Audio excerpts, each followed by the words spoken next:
क्या तुम मेरे बल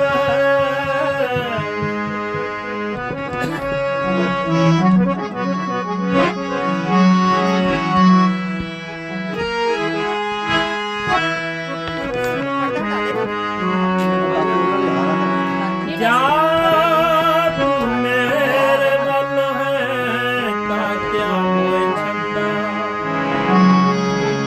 सब कुछ मैंने सौंपिया क्या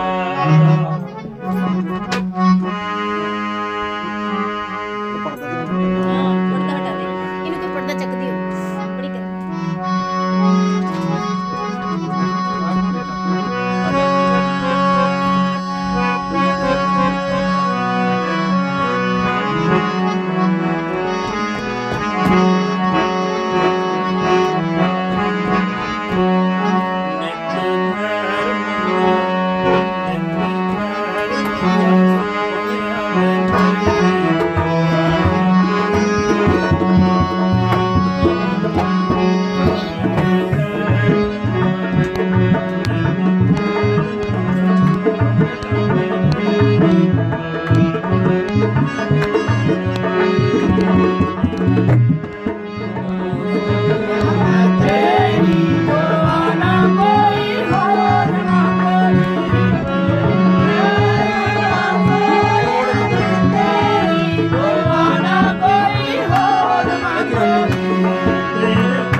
भोली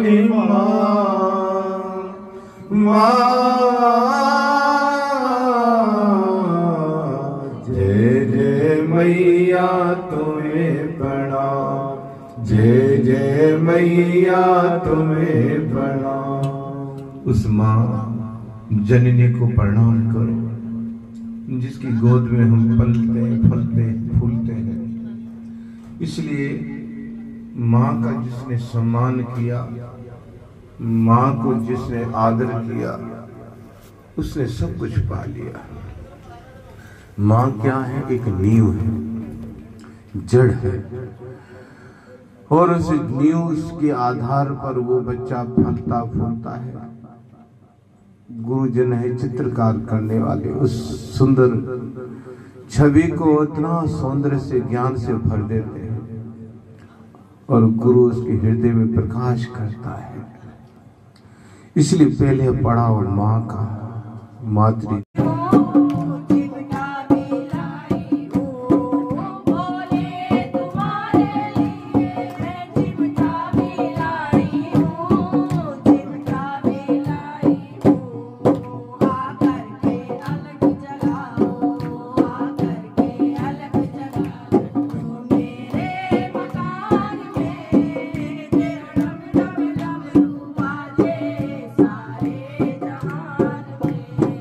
Bye.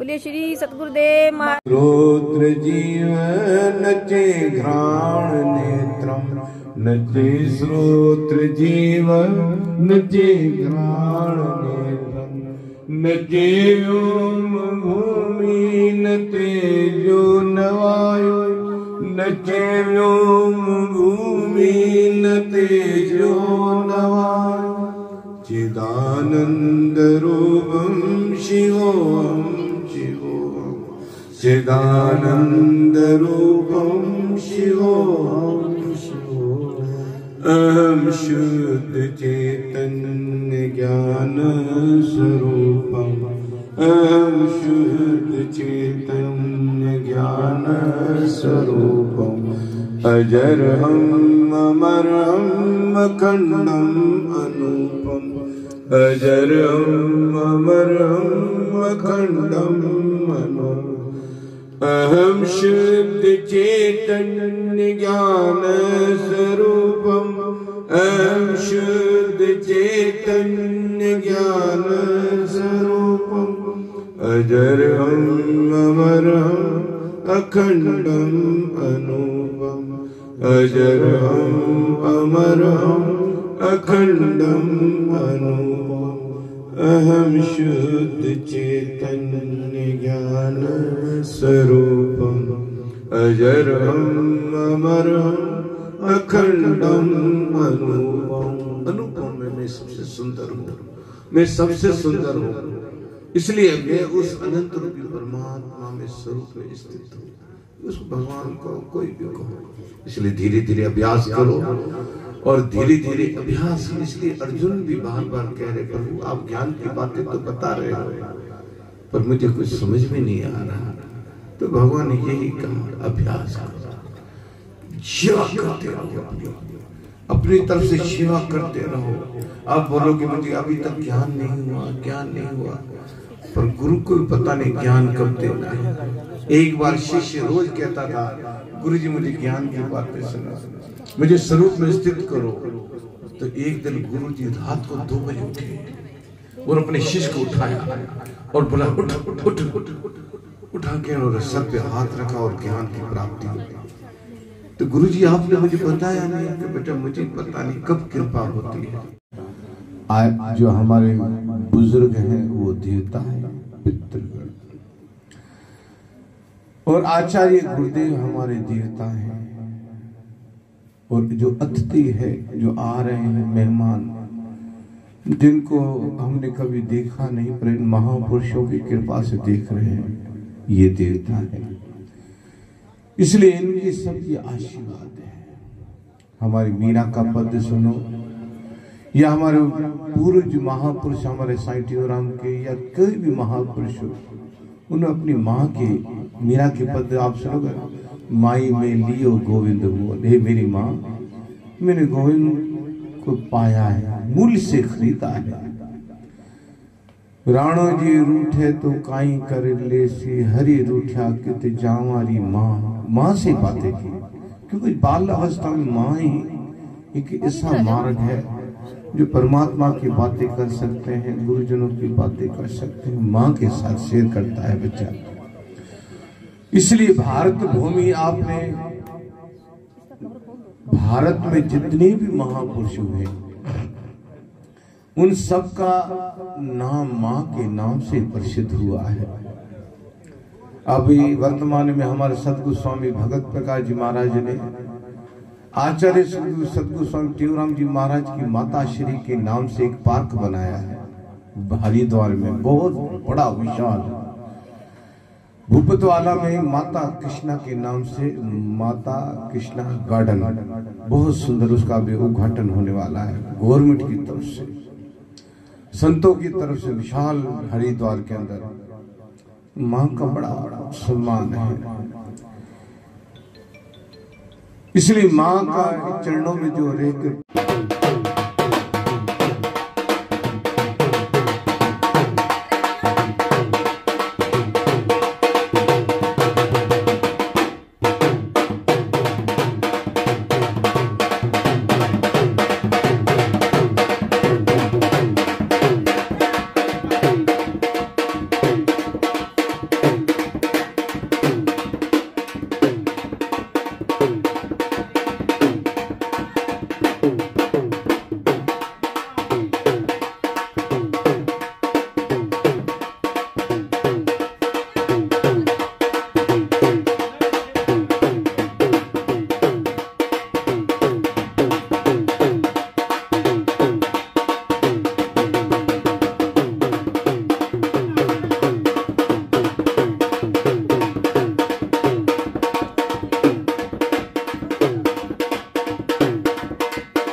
ब्याह भी दे है।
मजा आ गया। हा हा हा हा।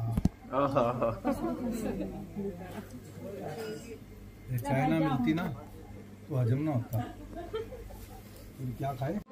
को सदा सदा तुम एको जी, तुम जुग जुग एको सदा सदा तुम एको जी, सदा तुम एको जी, सदा तुम एको जी, सदा तुम एको जी, सदा तुम एको जी, तुम जुग जुग एको सदा सदा तुम एको जी, तुम जुग जुग एको सदा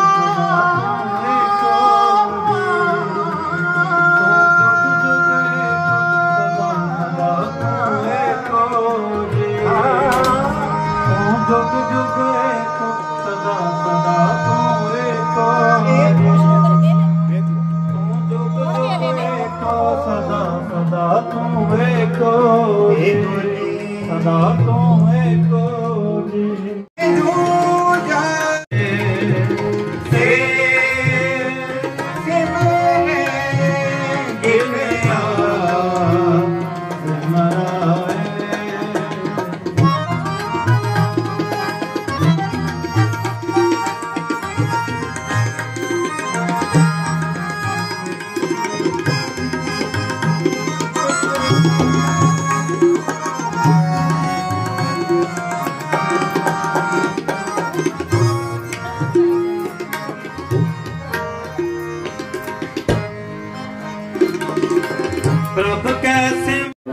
मनाया है, गुरु महाराज की बख्शिश ली है और सारी संगत से लिए अरदास बेनती करनी है कि बादशाह हमारे महाराज उनकी लंबी आयु बख्शिश करे, माता पिता के आज्ञाकारी बनावे, देश कौम का प्यार और सिक्खी जीवन बख्शिश करे अपने नाम की। वाहिगुरु जी की फतेह। सतगुरु की सेवा सफल है, जे को करे चित लाए। सतगुरु की सेवा सफल है, जे को करे चित लाए। सतगुरु की सेवा सफल है, जे को करे चित लाए।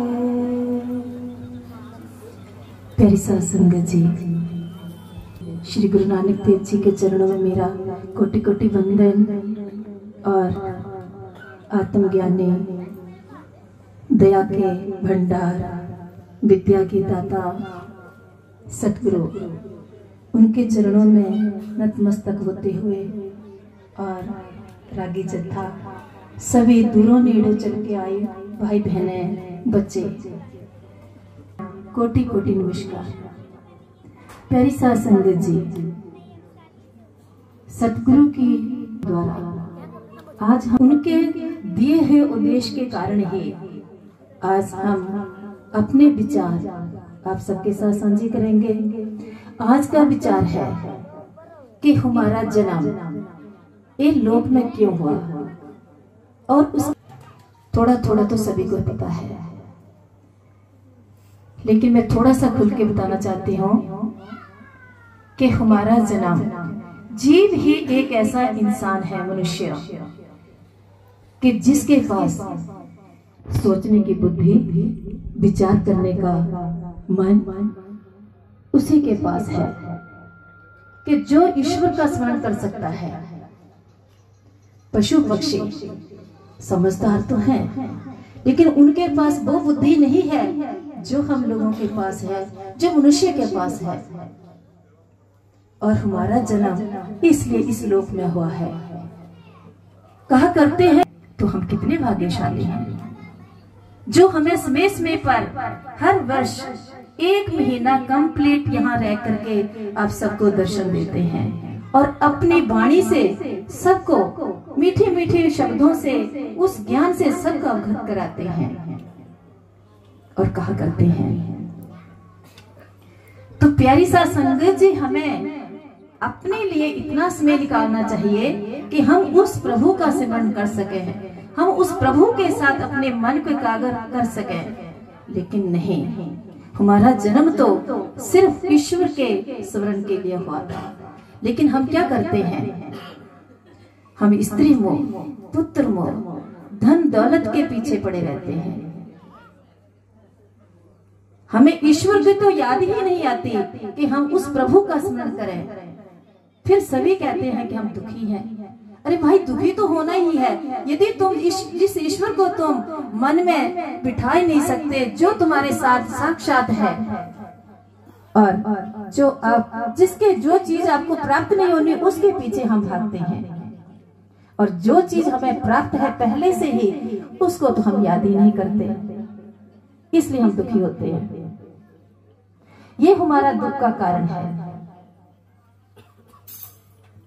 यदि आप हर समय अपने उस प्रभु को याद करो, सतगुरु के बताए हुए मार्ग पर चलो, दया भाव रखो, लेकिन नहीं, हम तो काम, क्रोध, लोभ, मोह, अहंकार के पीछे भागते हैं। जब तक ये अहंकार को नहीं, हम इस संसार में हमारा आगमन होता ही रहेगा। जन्मते रहेंगे, मरते रहेंगे, दुख होते रहेंगे, सहते रहेंगे। लेकिन हम उस प्रभु का यदि हम सिमरन करते हैं, सतगुरु के बताए हुए रास्ते पर हम चलते हैं, उनके उपदेशों का हम पालन करते हैं, तो कोई हमें मोक्ष की प्राप्ति के लिए अड़चन पैदा नहीं कर सकता। कबीर जी कहते हैं कि यदि आप प्रभु का सिमरन करते हो, हर समय उठते बैठते सोते जागते, उसके लिए ऐसा नहीं है कि हमने अपना घर गृहस्थी है, काम सबको होता है, लेकिन ऐसा नहीं है कि हम उस चीज को पीछे कर देते हैं, और जो मुख रखना है प्रभु का सिमरन, उसको हम पीछे छोड़ जाते हैं, इसलिए हम दुखी होते हैं। कबीर जी कहते हैं कि यदि हर समय आप प्रभु के सिमरन में लीन रहोगे तो कोई भी कठिनाई आपके साथ डाल देते हैं। पहले घरों में यह कहा जाता था कि माताएं बलाएं टालती हैं, लेकिन ग्रंथ हमारे कहते हैं कि सतगुरु उन बलाओं को टाल देते हैं। हम किसके पास जाते हैं? कुछ परिवार वालों सबको देते हैं और देकर कभी जतलाते नहीं हैं। सभी उस लेकिन उस प्रभु से भी वो धन दौलत नहीं मांगनी चाहिए, गाड़ी बंगले नहीं मांगने चाहिए। मांगना है तो उस ईश्वर की भक्ति मांगो, किसने हमें बनाया है, वो कैसा है। लेकिन हम क्या करते हैं, अरे उसने सूट कैसा पहना है, घर में इतने बंगले मेरे क्यों नहीं। लेकिन निर्धन की सेवा करता है वो बड़े आराम से सोता है, उसको कोई बाधा नहीं आती। ईश्वर हर समय उसके पास रहता है। गीता जी में कृष्ण जी ने कहा है कि जो हर समय मेरा सिमरन करता है वो मेरे ही याद करता है, तो मैं उसका योगक्षेम करता हूँ। गीता तो सभी पढ़ते हैं, तो उसका योगक्षेम मैं करता हूँ। योग का मतलब होता है कि जो पहले से ही उसके पास है, चाहे धन दौलत ले लो, चाहे परिवार बच्चे ले लो, चाहे कोई भी चीज है उसके पास, उसको मैं जैसा है उसको तैसा का तैसा बना के रखता हूँ। और क्षेम का मतलब होता है कि जो उसको जरूरत होती है वो सारी मैं उसको पूरी करता हूँ। उसको पता ही नहीं चलता कि कहाँ से क्या हो रहा है क्या नहीं हो रहा है। तो हम श्री कृष्ण की बात मान लें, सतगुरु की बात मान लें, कबीर जी की बात मान लें। अगर हम एक जन्मों के बाद मनुष्य जन्म मिलता है, और देवी देवता भी, ब्रह्मा जी, विष्णु जी, शिव जी, हर कोई देवता इस मनुष्य जीवन के लिए वो तरसता है कि हमें भी जीव का जन्म मिले, मनुष्य जन्म मिले, तो हम भी प्रभु की भक्ति पा करके सतगुरु की प्रसन्नता प्राप्त करके अपना कल्याण करें। और ये कल्याण देते हैं कि मेरा बेटा डॉक्टर बनाना है, इंजीनियर बनाना है, ठीक है, जितनी जरूरत है उतना करना चाहिए, लेकिन सतगुरु ही ऐसे हैं जो हमें परमार्थिक पथ पर लेके जाते हैं और मोक्ष प्राप्ति करने की शिक्षा देते हैं। और ये शिक्षा, इस शिक्षा के लिए तो पैसा भी नहीं लगता, ये तो फ्री की शिक्षा मिलती है। उसको भी अगर हम नहीं ले तो फिर किसका कसूर है? हमारा। अपने शिष्य भाई मर्दाना के साथ रात्रि यात्रा पर निकले और पहुंचते हैं कहाँ? जो मस्ताना का गांव था। मस्ताना का गांव मतलब संतों का गांव था। उस गांव में पहुंचे और वहां पर पहुंच करके एक पीपल के पेड़ के नीचे बैठ गए और भाई मर्दाने को कहा कि आप रबाब निकालो और मेरी बाणी आ रही है।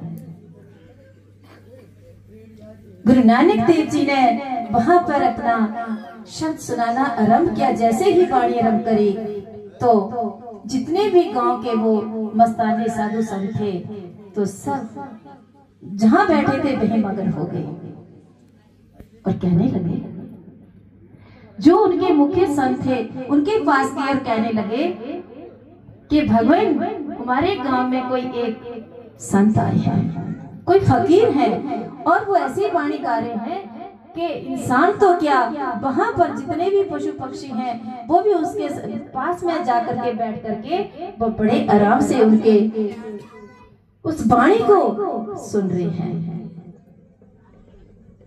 जो उनके मुख्य थे तो उनके मन में इतना घमंड था, इतना अहम था कि उनको लगा कि हमारे गांव में, ऐसे मस्तान गांव में कौन पहुंच गया करके, उनको लगा कि सबसे बड़ा मैं ही हूं। हम लोग भी ऐसे समझते हैं कि मेरे से बड़ा कोई नहीं। तो जब जरा सा अहंकार आता है तो गुरु उसको तोड़ देते हैं, अहंकार नहीं बनने देते। तो जब उन्हें लगा कि मेरे गांव में कौन पहुंच गया, मेरे से बड़ा तो कोई है ही नहीं, तो उन्होंने कहा, गुरु नानक देव की परीक्षा लेने के लिए उन्होंने अपने एक शिष्य को बुलाया और कहा, एक कटोरा लाओ, दूध का भर करके कटोरा लेकर आओ। उनका शिष्य एक कटोरा दूध का भर करके लाए और उसके बीच में गुलाब का फूल रख दिया। कहना कि आपको हमारा संदेशा है कि आप कल हमारे गांव में पधारेंगे। गुरु नानक देव तो घट घट की जानने वाले थे, वो उधर बातें कर रहे थे, लेकिन इधर जहाँ बैठे गुरुजी वाणी पढ़ रहे थे, उनको सब पता चल रहा था कि क्या हो रहा है। जैसे ही शिष्य दूध का कटोरा लेकर के उनके सामने आए तो कहा, गुरुदेव, ये हमारे गुरुदेव ने आपको भेंट भेजी है और कहा है कि कल आप अवश्य ही हमारे घर में आकर के अपने शरण डालना। गुरु नानक देव जी ने कहा, कोई बात नहीं। जैसे ही उन्होंने दूध का कटोरा गुरु के सामने अर्पण किया तो गुरु जी ने अपने बीच में डाल करके इनको वापस उस फकीर के पास पहुंचा। तो उस फकीर को पता चला कि ये, मैंने तो इनको ये कहा था कि कटोरा इसलिए परीक्षा करने के लिए भेजा था कि हमारा तो गांव पहले से ही फुल है, तो दूसरा कोई संत यहाँ आकर के प्रवेश नहीं कर सकता, लेकिन इन्होंने तो अपना फूल भी इसमें डाल दिया। तो इसका मतलब है कि इनके अंदर ना अहम है और सबके बीच रहने का ये रह सकते हैं, ऐसे अलग नहीं रह सकते। तो उनको लगा कि तो बहुत समझदार संत हैं, हमारे साथ रहना चाहते हैं, हमारे बीच में समा गए हैं। जब उनके पास दूध का कटोरा पहुंचा तो विचार करते हुए जितने भी वो संत थे सब भागे भागे गुरु नानक देव जी के चरणों में नतमस्तक हो गए और कहने लगे, गुरु जी हमें क्षमा करो और आज से हम आपके शिष्य होंगे। गुरु नानक देव से दयालु थे, वो तो उनका कल्याण करने ही गए थे। वो तो पहले से जानते थे कि इस गांव में इतने संत हैं और जो इनका मुख्य है उनके अंदर इतना हेम है कि सबको यही शिक्षा दे रहे हैं, तो ऐसे न हो, क्योंकि वो तो भगवान के बच्चे थे गुरु नानक देव जी के। उनको तो गरीबी अमीरी से कोई फर्क नहीं पड़ता, उनको तो ये लगता है कि सब मेरे हैं। तो गुरु नानक देव जी ने कहा,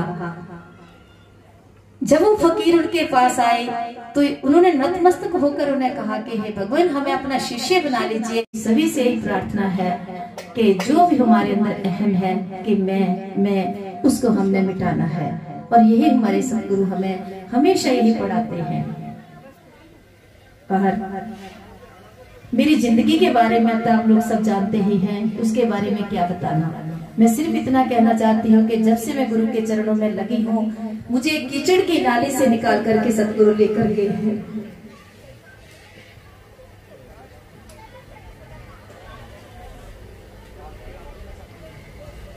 चरणों में कोटि कोटि वंदन करती हूँ और सभी से ही प्रार्थना करती हूँ कि अपने लिए कुछ ना कुछ समय अवश्य निकाला करो। अपने बच्चों के साथ कल भी सत्संग हुआ था कि बच्चों को माता पिता अपने हमेशा सतगुरु के चरणों में जो अपने सतगुरु हैं सत्संग होता है अच्छी जगह लेके जाना चाहिए। कोई होटल में जाना या कहीं क्लब में जाना, ये बच्चों को शिक्षा नहीं देनी चाहिए। और इन शब्दों के साथ मैं अपनी वाणी को विराम देती हूँ और नेड़े पारो चले आई संगत का मैं तहे दिल से धन्यवाद करती हूँ। पेटा स्वीकार सतगुरु के चरणों में अर्पित करी है, भगवान के मनोकामना पूरियां करे और जो भी उनकी मन की इच्छा है सभी पूरी करे। वाहिगुरु जी का खालसा, वाहिगुरु जी की फतेह। सतगुरु के चरणों में ही जन्मदिन मनाते हैं, तो इसका मतलब ये है कि जो इनके संस्कार हैं वो इनके आगे बच्चों के संस्कार हैं। तो भगवान इनको लंबी आयु सतगुरु के चरणों में लगे रहें और माता पिता के। वाहिगुरु जी का खालसा, वाहिगुरु जी की फतेह। कोई भी रसना बंजी ना रहे, करो कृपा से। कह नानक सच्चे साहिब प्यार नहीं करते, साचा नाम मेरा आधार, साचा नाम मेरा आधार, मेरा दिन कर शांत सुख मन आए बसिया जिन इच्छा सब पुजाइया। कुर्बान कर बेटू किसे यारो, साचा नाम मेरा आधारो, वाजे वंश बद कर सभागे शब्द वाजे कला जिन कर सारिया, पंचभूत बुधवास कीते हर कंठ मारिया। वाहिगुरु जी का खालसा, वाहिगुरु जी की फतेह।